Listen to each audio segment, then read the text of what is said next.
પ્રસંગ 89 ઓરિસ્સા દુષ્કાળ રાહત કાર્ય. પદ્માકરમ દિનકરો બિકઈ કરોતી, ચંદ્રો વિકાસયતિ કૈરવ ચક્રવાત, નાભ્યમ અર્થિતો જલધરોપી જલમ દદાતી, સંતઃ સ્વયં પરહિતેષુ કૃતાભિયોગાઃ. ભર્તૃહરિ નીતિ શતક. રાત્રિના દુઃખથી બીડાઈ ગયેલા કમળો ભુવન ભાસ્કર પાસે પોતાનું દુઃખ રડવા નથી જતા. વગર કહીએ જ ભગવાન દિવાકર એમના દુઃખોને દૂર કરી એમને વિકસિત કરી દે છે. લજ્જાથી નમી પડેલા પોયણાને કલાનાથ શશધર સ્વયં જ પ્રસ્ફુટિત કરી આપે છે.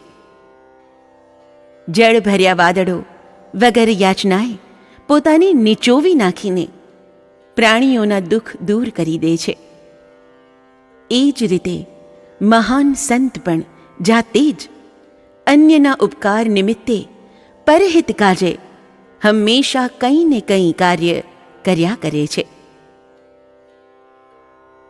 ઈસવીસન 1965ની સાલ નબળી જવાથી ઓરિસ્સામાં પડેલા દુકાળની કાતિલ અને ભયંકર અસર વર્ષ 1966માં ખૂબ વધી ગઈ. રાજકારણમાં અટવાઈ પડી ભારતની ધરતી ટુકડાઓમાં વહેંચાઈ ગઈ હોવાથી એક ટુકડામાં પાકતું અનાજ કે પાણી બીજા ટુકડામાં ન પહોંચી શકે એ માટે જાત જાતની બંધીઓ રચવામાં આવી હતી. માનવ સર્જિત આ દુકાળ જાણે ઓછો હોય તેમ કુદરતનો કોપ પણ એમાં ભળ્યો. તેથી પરિસ્થિતિ અત્યંત વિકટ બની ગઈ. એ ભૂખમરાના પડઘા લોકસભામાં પણ પડ્યા, પરંતુ પરિણામમાં નિરાશા સિવાય કંઈ જ નહોતું. ઓરિસ્સા આમે ગરીબ રાજ્ય, તેથી આદિવાસીઓની યાતના ચરમસીમા પર પહોંચી ગઈ. પૂરતા પોષણ અને મદદ વિના લોકો શીર્ણકાય બનતા ચાલ્યા. અનાજને અભાવે લોકો ઝાડના પાંદડા, મહુડા, બિલાડીના ટોપ વગેરે ખાઈને દિવસો પસાર કરતા હતા. ગરીબી અને ભૂખમરાનું પ્રમાણ એટલું તીવ્ર હતું કે જંગલમાં પંખીઓ ક્યાંય રહ્યા ન હતા. ભૂખ્યા લોકો ઉડતા પંખીઓ પણ પાડતા ને શેકી ખાતા. જીવજંતુઓ તો ઠીક, પરંતુ સર્પ પણ જો અડફેટે ચડી જાય તો એનું માથું ને પૂંછડી કાપી કટકા કરી હાંડલીમાં બાફીને લોકો ખાઈ જતા. માનવોના જીવ બચાવવાના આટલા પ્રયત્નો છતાં કાળ તો મૃત્યુ સંખ્યામાં એક સરખો વધારો કરીએ જતો હતો. છાપામાં રોજ બધું આવતું, પરંતુ સત્તાની સાઠ મારી અને ખુરશીની ખેંચાખેંચ કોઈને દુષ્કાળગ્રસ્ત વિસ્તારોની મુલાકાતે જવાની ફુરસદ જ જાણે આપતી નહોતી. આ પરિસ્થિતિનો લાભ લઈ ખ્રિસ્તી મિશનરીઓએ ઓરિસ્સામાં મોટા પાયા પર રાહત કાર્ય શરૂ કરી દીધું. આદિવાસીઓ અકળાઈ ગયા હતા. કાળની ભીંસમાં વધુ ને વધુ ભીંસાઈ જતા હતા. એ લોકોને મન મિશનરી સેવા દૈવી આશીર્વાદ સમાન લાગી. સરકારી રાહત પરથી સૌની શ્રદ્ધા ઉઠી ગઈ હતી. તેથી ભૂખે રીબાતા આદિવાસીઓ ભોજન અને સગવડની લાલસામાં ખ્રિસ્તી ધર્મ સ્વીકારે એવી સ્થિતિ સર્જાઈ. બરાબર એ જ સમયે પોતાની અતિ અસ્વસ્થ તબિયતને કારણે શ્રી ગિરધરરામ બાપાની ખૂબ વિનંતી પછી વીરપુરમાં આરામ કરતા પૂજ્યશ્રી એકદમ પથારી છોડીને ઓરિસ્સાની વહારે ચડવા ઊભા થઈ ગયા. એમની આજ્ઞાથી મુંબઈ, ઇન્દોર, રાજકોટ, જામનગર, ચિત્રકૂટ વગેરે સ્થળોએ ભક્તજનોને તાર, ટપાલ ને ટેલિફોન દ્વારા સંદેશો મોકલવામાં આવ્યો કે ઓરિસ્સાની ભૂખ પીડિત પ્રજાની મદદ અર્થે જવા માટે તૈયાર થઈ જાઓ. યોગાનુયોગે એ અરસામાં જ કોંગ્રેસ મહાસમિતિની બેઠક મુંબઈમાં ચાલુ હતી. તેથી કેશુભાઈ અને વલ્લભભાઈએ પૂજ્યશ્રીની ઈચ્છાથી ઓરિસ્સાના મુખ્ય પ્રધાન શ્રી સદાશિવરાવ ત્રિપાઠી સાથે રાહત કાર્ય ચલાવવા અંગે ચર્ચા વિચારણા કરી. પ્રધાનશ્રીને સમજાવવામાં આવ્યું કે આ રાહત કાર્યમાં ઓરિસ્સા સરકારે કશો ખર્ચ ભોગવવાનો નથી. તમામ ખર્ચ પૂજ્યશ્રી ભોગવશે. શ્રી ગુરુદેવના કાર્યક્ષેત્રમાં સરકારી તંત્ર કશો હસ્તક્ષેપ ન કરે એટલું જ અમારે કહેવાનું છે. એ સાંભળીને પ્રધાનશ્રી બહુ ખુશ થયા. એમણે કંટ્રોલ ભાવે અનાજ, કામચલાઉ કેમ્પ બાંધવા માટે જરૂરી સામાન તથા અન્ય તમામ સગવડો આપવાની તત્પરતા બતાવી. બધું નક્કી કરીને બંને ભાઈઓ વીરપુર જવા રવાના થયા. એ લોકો પહોંચ્યા ત્યારે પૂજ્યશ્રી ખૂબ અસ્વસ્થ હતા. છતાં 3-4 કલાક એક ધારું બેસીને તેઓ શ્રીએ ભક્તોને રાહત કાર્યની પૂર્વ ભૂમિકા સમજાવી. કાચું અનાજ આપવામાં મહેનત, સમય, ખર્ચ બધું ઓછું થાય, પરંતુ આદિવાસીઓને દારૂની બેહદ આદત હોવાથી અનાજ વેચીને તેઓ દારૂ પી લે એવી બધી શક્યતા હતી. તેથી રસોઈ બનાવીને જમાડવાનું નક્કી થયું. એ જ સમયે જરૂરી માલસામાન, અનાજ, તેલ, મસાલા વગેરેનું લિસ્ટ પણ તેઓ શ્રીએ બનાવી આપ્યું. કેશુભાઈ અને વલ્લભભાઈને ઓરિસ્સા તરફ રવાના કરી પૂજ્યશ્રીએ પણ વીરપુર છોડવાની તૈયારી કરી. શ્રી ગિરધરરામ બાપાએ ઓરિસ્સામાં ખર્ચ કરવા માટે શ્રી ચરણોમાં સારી એવી રકમ ન્યોછાવર કરી. એમના વચેટ પુત્ર બટુકભાઈ તો સેવાર્થે સાથે જવા માટે પણ તૈયાર થઈ ગયા. ભર ઉનાળાની વરસતી લૂમાં પૂજ્ય શ્રી સૌરાષ્ટ્રના ગામોમાં ફર્યા. તમામ ભક્તજનો તન, મન, ધન જે રીતની શક્ય હોય એ રીતની સેવા ઓરિસ્સા માટે કરવા તૈયાર થઈ ગયા. સૌરાષ્ટ્ર છોડતા પહેલા તેઓ શ્રીએ કહ્યું, ओडिशा में राहत कार्य करना अति जरूरी है. लोगों को भूखा देखकर ईसाई लोग धन व अन्य सुविधाएं देकर गरीबों को ईसाई बना लेते हैं. ऐसी जगह पर काम करके हमें सेवा, अन्न यज्ञ और धर्म रक्षा तीनों ही करना है. परंतु एक बात ख्याल में रखना, भूख के दुख से पीड़ित लाचार लोगों को भोजन देने के लिए तुम जा रहे हो ऐसा कभी नहीं सोचना. हमेशा यही विचार करना कि सेवा द्वारा अपने कर्म बंधन को तोड़ने के लिए और जाने अनजाने हमसे जो भी पाप हुए हो उनका निवारण करने के लिए भगवान ने यह मौका दिया है. और हम पर उपकार करके वे लोग हमारे यहाँ भोजन करने आते हैं. शर्म, संकोच या हानि लाभ की किसी भावना को लेकर कोई दान नहीं करना. प्रेम से दिया हुआ 1 रुपया भी बहुत है. भोजन लेने आए हुए लोग तुम्हारे भाई, बहन या मेहमान हो, वैसा सद्भाव व प्रेम उनके प्रति रखना. किसी का भी अपमान करना नहीं. तुम लोग वहां आराम करने के लिए नहीं, परंतु दूसरों को आराम देने के लिए जा रहे हो, इस बात को भूलना नहीं. शुभ कार्य के निमित्त आए हुए रुपये एक एक बूंद के बराबर है, ऐसा मैं समझता हूं. 1 पैसे का भी दुरुपयोग न हो, इस बात का सबको बहुत ख्याल रखना होगा. સૌથી કપરો દુકાળ જ્યાં પડ્યો હતો અને જ્યાં જવાની કોઈ સેવાભાવી સંસ્થાની પણ હિંમત નહોતી, એ સુંદરગઢ જિલ્લાના સોરડા ગામમાં 16મી જૂન 1966ને દિવસે ઓરિસ્સા ફૂડ રિલીફ કમિટી નામ હેઠળ પ્રથમ કેમ્પ શરૂ કરવામાં આવ્યો. પહેલે દિવસે શીરો બનાવ્યો. પોતાના ઘરમાં જે લોકોએ કદી માટલામાંથી જાતે પાણીનો પ્યાલો પણ નહોતો ભર્યો, એવા કેટલાય શ્રીમંત ભક્તજનો પૂજ્યશ્રીના ફક્ત એક જ શબ્દ ચલો પર ઘરબાર છોડીને નીકળી પડ્યા હતા.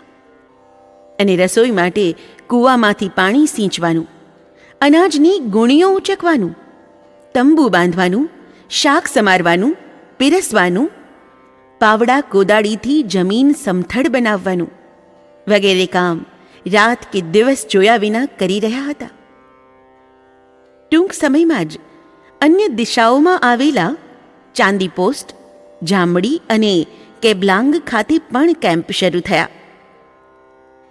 પૂજ્યશ્રીનો ઉતારો અને મુખ્ય સેન્ટર રાઉરકેલામાં હતું. ત્યાંથી 4-5 દિવસે એકવાર પૂજ્યશ્રી જતા. રાઉરકેલાથી સોરડા લગભગ 21 માઇલ, ચાંદીપોસ્ટ 22 માઇલ, જામડી 54 માઇલ અને કેબ્લાંગ લગભગ 70 માઇલ દૂર હતા. આ બધા ગામ જંગલના એવા ઊંડાણમાં હતા કે ત્યાં પહોંચવા પાક્કી સડક તો શું, કાચો રસ્તો પણ ન હતો. વાહન હોવા છતાં જંગલમાં માઇલો સુધી પગે ચાલવું પડતું. પાણીના નાના નાના વોંકડા પસાર કરવા પડતા. નવાગામ સ્ટેશનથી સોરડા ફક્ત 8 માઇલ દૂર, પણ રસ્તો એટલો ખરાબ કે 8 વાર વાહનમાંથી ઉતરવું પડે. વરસાદ પડે તે દિવસે તો મુસીબતનો આડો આંક આવી જાય. માલ સામાન ભરેલી ટ્રક યા જીપ કાદવમાં ખૂંચી જતી. આવું થાય ત્યારે ઝાડની ડાળીઓ, પથ્થર વગેરે નાખી રસ્તો થોડો ઠીક કરી પછી જ સ્વયંસેવકો આગળ વધી શકતા. દરેક કેમ્પ પર અનાજ પહોંચાડવામાં ખૂબ મુશ્કેલીનો સામનો કરવો પડતો. છતાં કોઈને કંટાળો લાગતો નહોતો. ઓરિસ્સાની પ્રજા ભાત પ્રિય, તેથી રસોઈમાં દાળ, ભાત, શાક અથવા કાંદા બટાટા નાખેલી ઘૂઘરી બનતી. દરેક કેન્દ્ર પર 3,000 થી 5,000 માણસો માટે રસોઈ બનતી. રસોઈ બનાવતા એટલી વાર લાગતી કે જમવાનું એક જ ટંક આપી શકાતું. લોકો પેટભર જમી શકે એટલું ભોજન અપાતું. એ લોકોનો ખોરાક આપણી કલ્પનામાં પણ ન આવે એટલો. ભાતની ભરેલી બાલદી 2-3 જણાને માંડ પૂરી થાય. લોકો સવારે 11 થી સાંજના 4 સુધી ગમે ત્યારે જમી શકતા. 4-5 માઇલ ચાલીને લોકો જમવા આવતા. સરકારી અમલદારો અવારનવાર જુદા જુદા કેન્દ્ર જોવા આવતા. બધું જોઈ નવાઈ પામી કહેતા, આટલા બધા માણસોને દરરોજ એકી સાથે તમે શી રીતે જમાડી શકો છો? બધા કેમ્પ જંગલમાં, તેથી ઝેરી જીવજંતુ, વેંત જેવડા કાળા વીંછી, સાપ તથા વાઘ જેવા પશુઓનો સતત ભય હતો. ઘણીવાર સ્વયંસેવકો સૂતા પહેલા બિસ્તર ખંખેરે ત્યારે તેમાંથી કાળો વીંછી પટકાઈ પડતો. છતાં પણ પૂજ્યશ્રીની પરમ કૃપાથી કેમ્પ ચાલ્યા ત્યાં સુધી કોઈને કશી હાનિ ન થઈ. કેન્દ્ર પર આદિવાસીઓ જમે ને એ જ પાતળમાં સાંજ માટેનું પણ ખાવાનું લઈને જાય. આ બાબતમાં આકરા સ્વભાવના 2-4 ભાઈઓની એક દિવસ આદિવાસીઓ સાથે ટપાટપી થઈ ગઈ. એક ભાઈએ આદિવાસીની પાતળ ઝૂંટવી લીધી. રાઉરકેલામાં પૂજ્યશ્રી પાસે ફરિયાદ પહોંચી. પૂજ્યશ્રીએ ગંભીરતાપૂર્વક કહ્યું, દેખો, खिलाने के चोर कभी नहीं बनना. पंगत में घूम कर इतना कहना कि कोई बांध कर न ले जाए, फिर भी कोई ले जाए तो ले जाने देना. वे हमारे मेहमान हैं, हमें शाम को भी उन्हें खिलाना चाहिए, परंतु हम ऐसा नहीं कर पाते हैं. वे लोग ले जाते हैं तो बुराई क्या है? ऐसा करके उल्टा वे हम पर उपकार ही करते हैं. शाम को बनाने की हमारी मेहनत बचाते हैं. जो ले जाए उनको ले जाने दो, परंतु किसी का अपमान न करो. ચાંદી પોસ્ટમાં ગુરુ પૂર્ણિમા મહોત્સવ ધામધૂમથી ઉજવવામાં આવ્યો. તે દિવસે દરેક કેમ્પમાં જમવા આવનાર પ્રત્યેકને સીવેલા કપડાં, સાડી, ધોતી વગેરે આપવામાં આવ્યા. ઓરિસ્સાની પ્રજા ખૂબ આળસુ, છતાં પ્રામાણિક પણ એટલી જ. ભૂલથી કોઈને 2 કપડાં મળી ગયા હોય તો સામે ચાલીને એક પાછું આપી દે. ઓરિસ્સામાં એ 4 મહિના દરમિયાન દાનનો અસ્ખલિત પ્રવાહ વહેતો રહ્યો. પૈસા આપવા માટે જાણે પડાપડી થતી. સેવા કાર્યમાં પોતાનો વધુમાં વધુ ફાળો નોંધાવવા જાણે હરીફાઈ ચાલતી હતી. જરૂરી જોગ થઈ રહેતા બધાને ના કહેવી પડી. કેટલાય મની ઓર્ડર પાછા મોકલવા પડ્યા. એટલાથી ન પત્યું ત્યારે છાપામાં જાહેર કરવું પડ્યું કે હવે ઓરિસ્સા ફૂડ રિલીફ કમિટીને કોઈએ પૈસા મોકલવા નહીં. હિન્દુસ્તાનમાં આ એક જ સંસ્થા એવી નીકળી કે જેણે જરૂર પૂરી થઈ ગયા પછી નાણાં ન મોકલવા માટે જાહેર ખબર છપાવી. કેમ્પમાં સૌરાષ્ટ્ર, મુંબઈ, કચ્છ, મધ્યપ્રદેશ, કલકત્તા, ગોંદિયાના ભક્તજનોએ, ચિત્રકૂટના સંતોએ અને ગામડાઓના સેવકોએ ખૂબ સેવા કરી. નવો પાક ન આવ્યો ત્યાં સુધી બરાબર 4 મહિના અન્નદાન ચાલુ રહ્યું. છેલ્લે દિવસે પૂજ્યશ્રીએ કહ્યું, પતલી रस्सी का टुकड़ा अकेला कुछ भी नहीं कर सकता है, लेकिन रस्सियों को इकट्ठा करके मोटी और मजबूत रस्सी बनाई जाए तो हाथी तक उससे बंध सकता है. तुम सबने मिलकर एक होकर असंभव और अशक्य को संभव और शक्य बना दिया. मैं अकेला यहां आकर क्या करता. 15મી ઓક્ટોબરે કેમ્પમાં જાહેરાત થઈ, આવતીકાલે રસોડું બંધ થાય છે. બીજે દિવસે સૌ સ્વયંસેવકો સામાન બાંધવામાં પડ્યા. પરંતુ રોજનો નિશ્ચિત સમય થતાં આસપાસના હજારો લોકો કેમ્પ તરફ ઉભરાવા લાગ્યા. તેમને સ્વયંસેવકોએ કહ્યું, આજે હવે રસોઈ નહીં થાય. બધાની આંખો વરસી રહી. થોડીવાર પછી એમાંથી એક જણાએ કહ્યું, સરકાર, અમે આજે જમવા નથી આવ્યા. તમે 4 મહિના સુધી ઘર બાર અને એશ આરામને અમારી ખાતર પડતા મૂકી એક ધારી રીતે અમને વખતસર જમાડ્યા અને અમારા પ્રાણ બચાવી લીધા. અમારા પ્રાણદાતાઓને વિદાય આપવા પણ અમે શું ન આવી શકીએ? એ લોકોના પ્રેમ ભાર તળે બધા સ્વયંસેવકો દબાઈ ગયા. બાંધેલો સામાન ફરી છોડી નાખવામાં આવ્યો ને એ તમામને જમાડીને પછી જ બધા ટ્રકમાં ચડ્યા. ધૂળના ગોટા ઉડાડતી ટ્રક દેખાય ત્યાં સુધી આંસુ સારતા, હાથ હલાવતા હલાવતા હજારો લોકો ત્યાં જ ઊભા રહી આંખો ખીંચી ઉડતી ધૂળમાં ટ્રકને ખોળતા રહ્યા. પૂજ્યશ્રીએ જંગલ વિસ્તારમાં રાહત કાર્ય કરીને આદિવાસીઓને જીવનદાન સાથે સંસ્કૃતિનું પણ દાન કર્યું. પરિણામે ખ્રિસ્તી બનવા તૈયાર થયેલા હજારો લોકો રામરસ પીતા થઈ ગયા.